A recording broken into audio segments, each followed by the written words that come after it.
आयबा मे 30 तारीख तक एसआईआर कार्यक्रम मूल हेबाके थिबानु टिटलागढ़ सब कलेक्टर अध्यक्षता गोटे जरूरी बैठक होता। बैठक में अतिरिक्त जिलापाल भिन्न भिन्न विभाग अधिकारी और राजनैतिक दल प्रतिनिधि माने जोग देइथिले।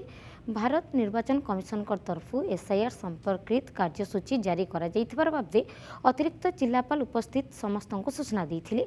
बैठक में मतदाता सूची सठिक संशोधन, नुआ मतदाता ना और भूल तथ्य संशोधन उपरे गुरुत्व दिया जाइथिला। फी बुथ स्तर में भिन्न भिन्न कर्मचारी को नियोजित करा जाइथिबार बाबदे भी आलोचना होइतिला। सेमाने घरे घरे पहुंची मतदाता तथ्य संग्रह करबे बोली कहा जाइथिला। भोटर लिस्ट डिप्राइव न हो तो से आम आह्वान करूँ। निश्चित भाव से भी कथा पूर्ण सहयोग करेंगे।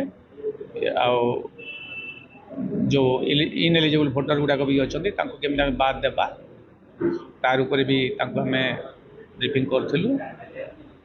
जो आपण जानी जो 1/7/2026 को योग्यता तारीख हिसाब से नियाई जो न्यू भोटर ए 2026 जो एसआईआर होची न्यू भोटर से आधार न्यू भोटर एड हेबे तापर आम विस्तार आलोचना कर जनईचु। निश्चित आम ये सहयोग पाइबू। कंटामांजी एसेंबली कन्स्टिट्यूएंसी जो एसआईआर प्रोग्राम सक्सेसफुली करूँ।